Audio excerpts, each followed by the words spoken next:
Ya, perkenalkan, nama saya Muhammad Widahat. Hari ini ngomongin korupsi. Jadi, korupsi, apa itu korupsi? Korupsi itu rasuah atau mencuri. Bahasa latinnya corruptio, dari kata kerja corrumpere yang bermakna busuk, rusak, menggoyahkan, memutar balik, menyogok, mencuri, maling. Adalah tindakan pejabat publik, baik politisi maupun pegawai negeri. Nah, jadi jelas ya, pihak yang terlibat itu yang secara tidak wajar dan tidak legal menyalahgunakan kepercayaan publik yang dikuasakan kepada mereka untuk mendapatkan keuntungan sepihak. Ini dari Wikipedia. Jadi jelas itu tindakan pejabat publik baik politisi maupun pegawai negeri. Tapi apa iya emang cuma politisi sama pegawai negeri? Emang karyawan biasa nggak bisa? Karyawan di perusahaan swasta nggak bisa? Bos karyawan biasa nggak bisa? Tentu bisa kan. Soalnya korupsi kan itu artinya busuk, rusak, menggoyahkan, memutar balik, menyogok, mencuri, maling, mencuri, menyogok. Tindakan sogok menyogok udah termasuk mencuri, guys. Udah termasuk korupsi, guys. Nah, kemudian dari sudut pandang hukum, tindak pidana korupsi secara garis besar memenuhi unsur-unsur berikut: perbuatan melawan hukum, penyalahgunaan kewenangan, kesempatan atau sarana, memperkaya diri sendiri, orang lain, atau korporasi, dan merugikan keuangan negara atau perekonomian negara. Jelas, perbuatan melawan hukum. Bukan uangnya, guys. Bukan haknya. Terus, penyalahgunaan kewenangan. Jelas. Itu bukan gimana ya. Terus, memperkaya diri sendiri, orang lain, atau korporasi. Ya jelas. Orang korupsi jelas perkaya diri. Tapi biasanya enggak cuma diri sendiri, bawa-bawa orang lain, bawa-bawa atau ajak-ajak orang buat sekongkolan. Betul gak? Iya kan. Orang korupsi kan sekongkol. Mungkin ada cuma seorang korupsi, ada orang lain yang tahu apa, nyonangi, istilahnya nyonangi. Terus nah orang itu disogok buat diem biar nggak dilaporin. Kan juga ada korupsi, udah ajak-ajak orang. Terus jenis tindakan korupsi diantaranya, tetapi bukan semuanya, adalah memberi atau menerima hadiah atau janji. Itu kan udah, ya gimana, itu suap kan, itu kan gratifikasi. Terus penggelapan dalam jabatan, pemerasan dalam jabatan. Kayaknya ada instansi yang jelas penyelenggaraan penyelenggaraan jelas ininya, jelas korupsinya. Itu lembaga yang bilangnya melawan teroris, tapi juga kayak nyebar jangan macam-macam dengan lembaga kami atau kami lah, itu kan teror. Serba salah, memutar balikkan lah, korupsi lagi dong. Terus ikut serta dalam pengadaan. Ikut serta dalam pengadaan. Ya iya, bagi pegawai negeri atau penyelenggara negara. Dan menerima gratifikasi. Dalam arti yang luas, korupsi atau korupsi politis adalah penyalahgunaan jabatan resmi untuk keuntungan pribadi. Semua bentuk pemerintah atau pemerintahan rentan korupsi dalam praktiknya. Ya iya. Beratnya korupsi berbeda-beda, dari yang paling ringan dalam bentuk penggunaan pengaruh dan dukungan untuk memberi atau menerima pertolongan, sampai dengan korupsi berat yang diresmikan dan sebagainya. Titik ujung korupsi adalah kleptokrasi, yang arti harfiahnya pemerintahan oleh para pencuri, di mana pura-pura bertindak jujur pun tidak ada sama sekali. Berarti terang-terangan, guys. Terus, korupsi yang muncul di bidang politik dan birokrasi bisa berbentuk sepele atau berat. Sepele. Terorganisasi atau tidak. Walau korupsi sering memudahkan kegiatan kriminal seperti penjualan narkotika, pencucian uang, dan prostitusi, korupsi itu sendiri tidak terbatas dalam hal-hal ini saja. Kita harus pintar-pintar membedakan antara korupsi dan kejahatan. Tergantung dari negara atau wilayah hukumnya, ada perbedaan antara yang dianggap korupsi atau tidak. Sebagai contoh, pendanaan partai politik yang legal di satu tempat namun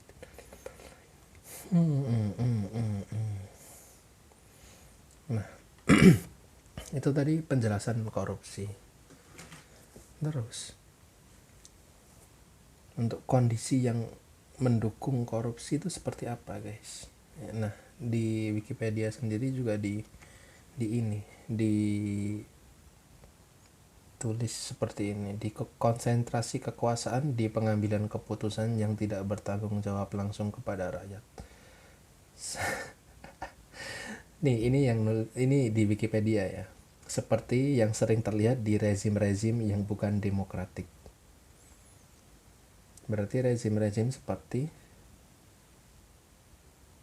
komunisme, oligarki, seperti itu.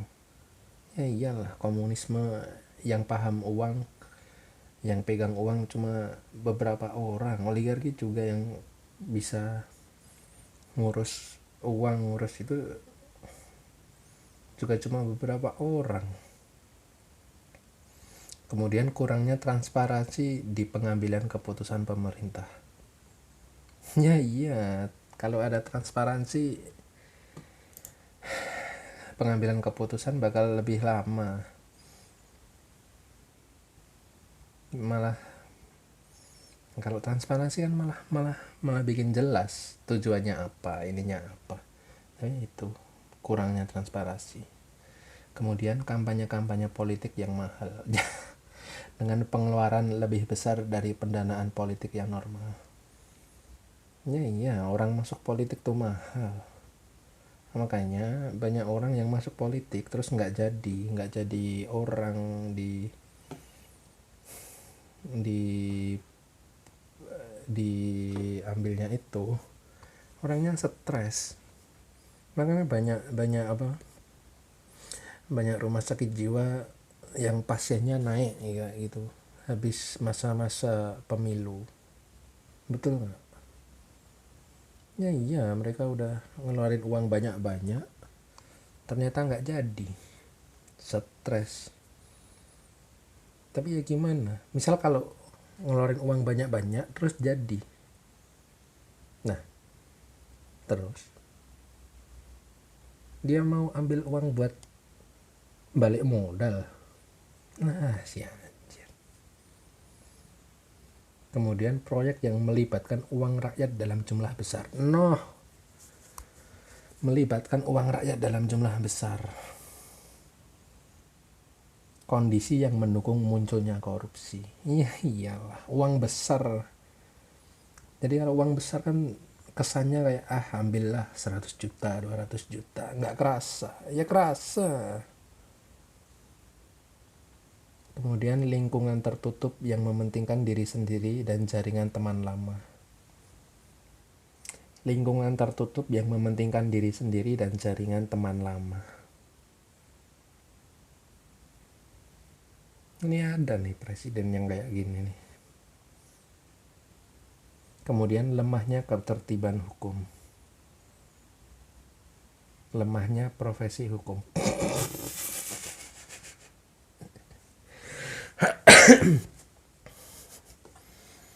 Emang penegak hukum paham hukum? Kurangnya kebebasan berpendapat atau kebebasan media massa. Orang sekarang media massa dikuasai pejabat buat kampanyein propagandanya lah. Kemudian gaji pegawai pemerintahan yang sangat kecil. Ya masuk sih, gaji pegawai kecil. Tapi kan sekarang gajinya gede. Ya itu, mentingin diri sendiri sama mentingin kelompoknya. Terus ditulis lagi ternyata, mengenai kurangnya gaji atau pendapatan pegawai negeri dibanding dengan kebutuhan hidup yang makin hari makin meningkat, pernah dikupas oleh Sudarsono yang menyatakan antara lain, quote, pada umumnya orang menghubung-hubungkan tumbuh suburnya korupsi, sebab yang paling gampang dihubungkan adalah kurangnya gaji pejabat. Itu kata Sudarsono. Namun Sudarsono juga sadar bahwa hal tersebut tidaklah mutlak karena banyaknya faktor yang bekerja dan saling memengaruhi satu sama lain. Iya. Kalau cuma faktor pegawai gaji kecil, gaji bisa dinaikin, gampang dinaikin. Tetaplah akhirnya pada nafsu manusia, nafsu pengen memperkaya diri sendiri, memperkaya kelompok kayak gitu, menguasai seperti itu. Kemudian kurangnya gaji bukanlah faktor yang paling menentukan. Jadi kurangnya gaji bukanlah faktor yang paling menentukan. Orang-orang yang berkecukupan banyak yang melakukan korupsi.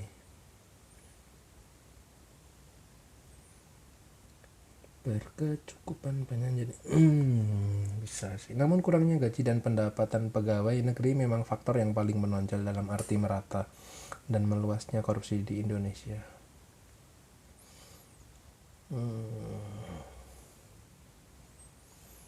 Kemudian di Wikipedia ini ada dampak negatif korupsi, maksudnya dampak negatif korupsi di bidang demokrasi. Korupsi menunjukkan tantangan serius terhadap pembangunan di dalam dunia politik. Korupsi mempersulit demokrasi dan tata pemerintahan yang baik, good governance, dengan cara menghancurkan proses formal. Korupsi di pemilihan umum dan di badan legislatif mengurangi akuntabilitas dan perwakilan di pembentukan kebijaksanaan. Korupsi di sistem pengadilan menghentikan ketertiban hukum.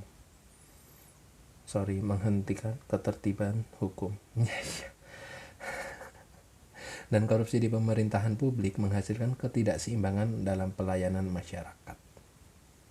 Secara umum, korupsi menggigis kemampuan institusi dari pemerintah karena pengabaian prosedur, penyedotan sumber daya, dan pejabat diangkat atau dinaikkan jabatan bukan karena prestasi. Iya.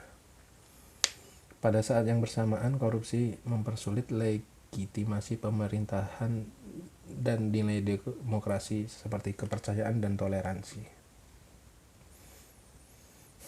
Nah, kemudian di bidang kesejahteraan umum negara, korupsi politis ada di banyak negara dan memberikan ancaman bagi warga negaranya. Korupsi politis berarti kebijaksanaan pemerintah sering menguntungkan pemberi sokok, bukannya rakyat luas.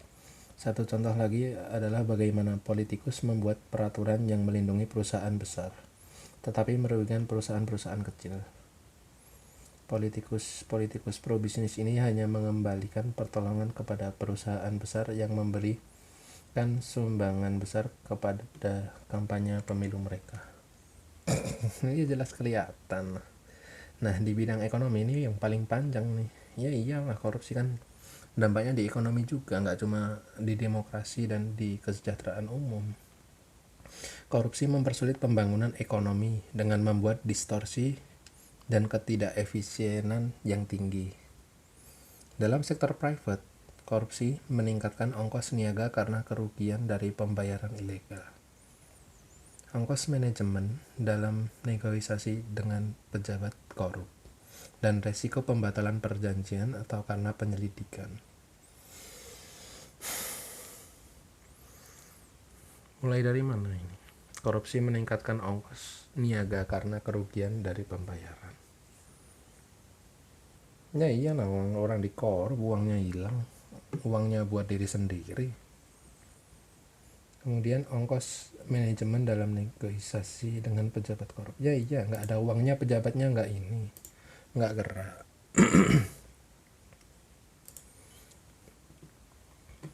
Walaupun ada yang menyatakan bahwa korupsi mengurangi ongkos niaga dengan mempermudah birokrasi.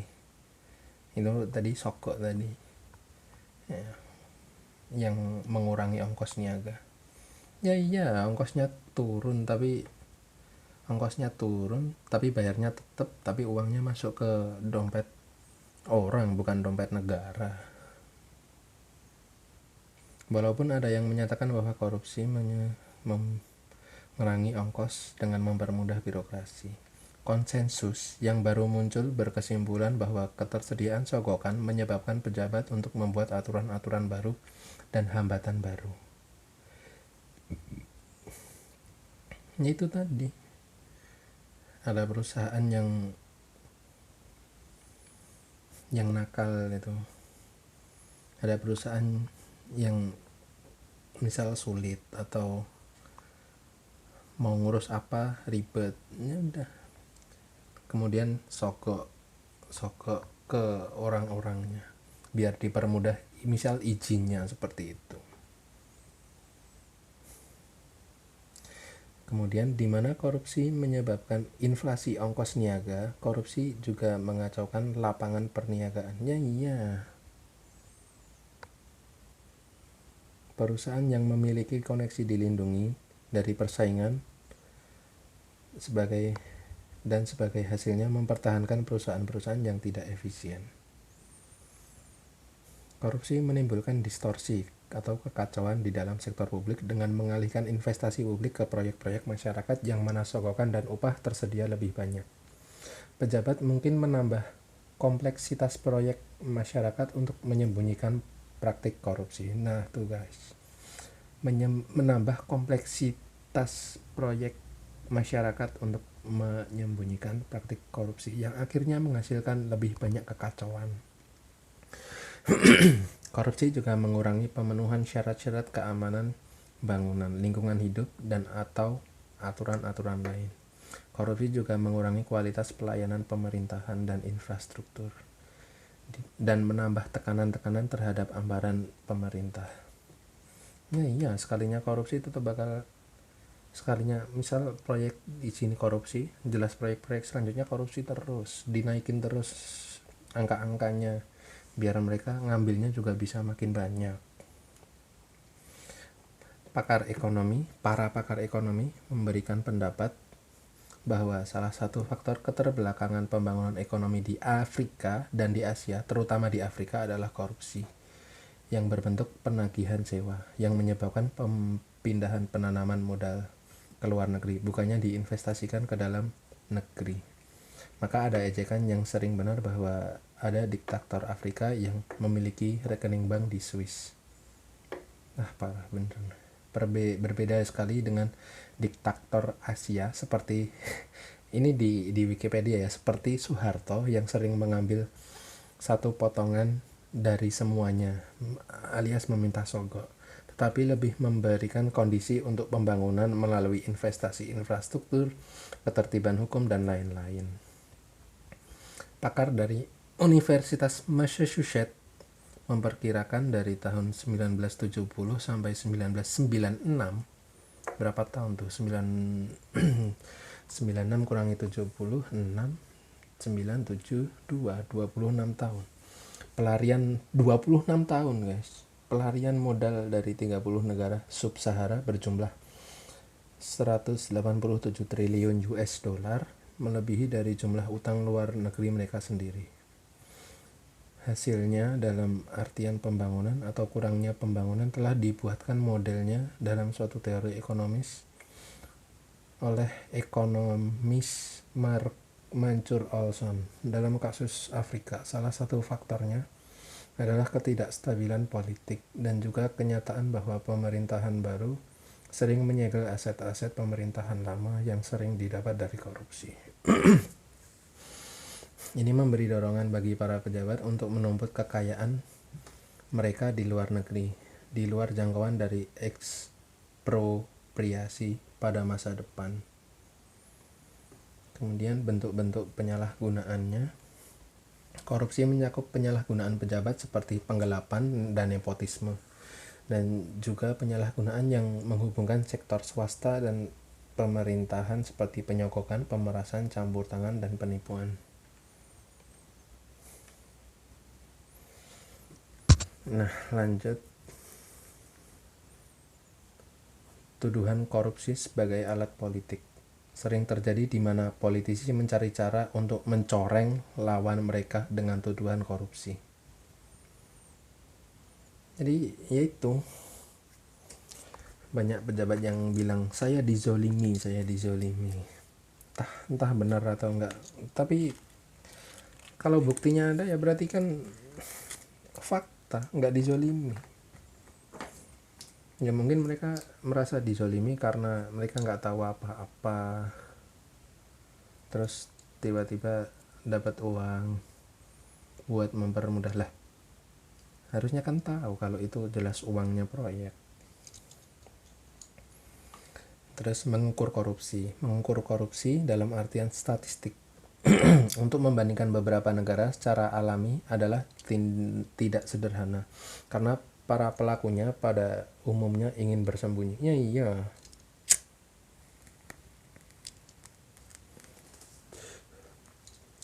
Transparansi Internasional LSM terkemuka di bidang anti korupsi menyediakan 3 tolak ukur yang diterbitkan setiap tahun. Indeks persepsi korupsi, yaitu berdasarkan dari pendapat para ahli tentang seberapa korup negara-negara ini. Kemudian barometer korupsi global, itu berdasarkan survei pandangan rakyat terhadap persepsi dan pengalaman mereka dengan korupsi, dan survei pemberi sogok yang melihat seberapa rela perusahaan-perusahaan asing memberi sogok. Transparansi Internasional juga menertibkan laporan korupsi global edisi tahun 2004 berfokus pada korupsi politis. Bank Dunia mengumpulkan sejumlah data tentang korupsi termasuk indikator kepemerintahan.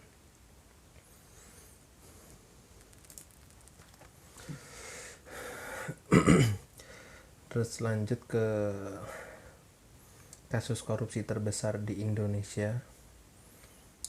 Saya buka dari web katadata.co.id. Ini keluaran 8 Februari 2022. Berarti masih terbaru.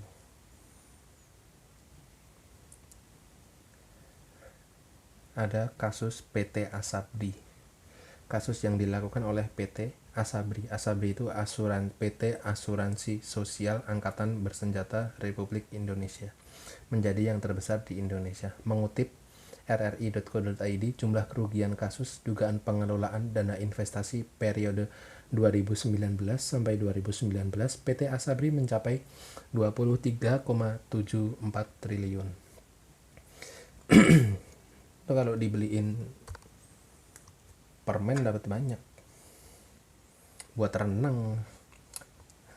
Data ini berdasarkan pemeriksaan Badan Keuangan Negara atau BBKRI. Nah, kasus Asabri membuat 7 terdakwa dituntut 10 tahun penjara sampai hukuman mati. Selain itu, uang pengganti kerugian untuk negara mencapai belasan triliun rupiah. Ya iya. Terus kasus Jiwasraya.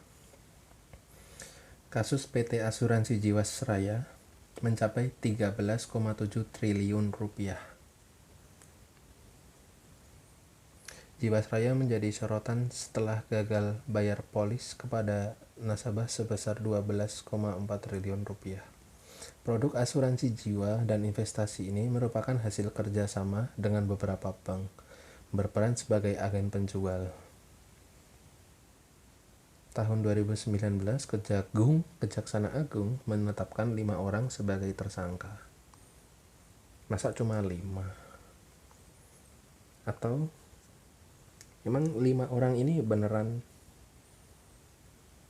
kepalanya, beneran otaknya? Siapa tahu 5 orang ini cuma buat kambing hitam atau atau emang sengaja dijadiin korban biar otaknya tetap bisa sembunyi.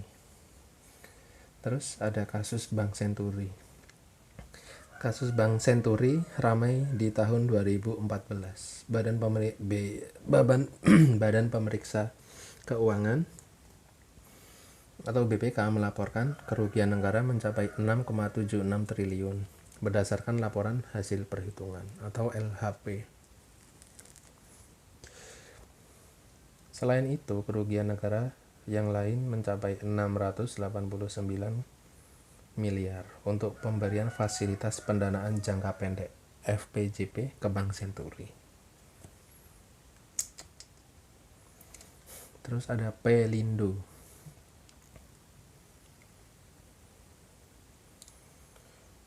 Pelindo 2 ini tulisannya. Berarti Pelindo 1 juga ada kasusnya. Nah, kasus Pelindo 2 kerugian negara karena 4 kasus PT Pelindo 2 diperkirakan mencapai 6 triliun menurut BPK. Itu baru menurut BPK, belum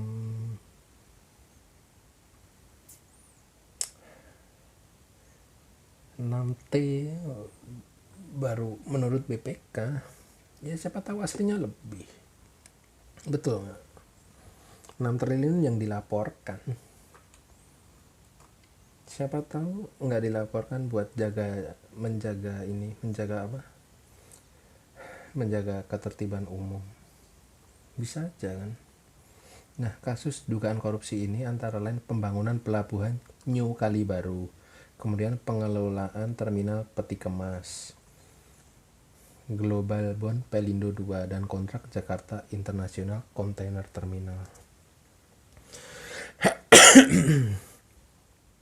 Nah, kemudian ada kasus korupsi Kota Waringin Timur. Kasus Kota Waringin Timur merugikan negara mencapai 5,8 triliun.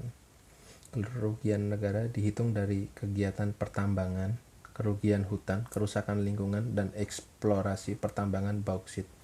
Kasus ini terjadi ketika Supian diangkat menjadi Bupati Kota Waringin periode 2010-2015. Nah, kalau kelihatan kan guys, jadi itu kalau perusahaan misal perusahaan tambang gitu kan, izin usahanya, izin pelaksanaannya kan macam-macam.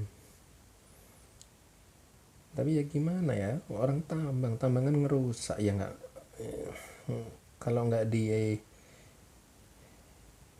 ya cuma merusak kan, cuma nambang doang, nggak ada timbal baliknya.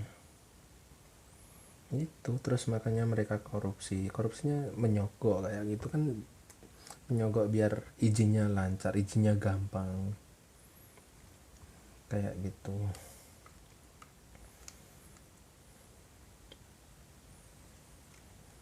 Nah, ini bupatinya loh, baru bupatinya yang kena, bupatinya.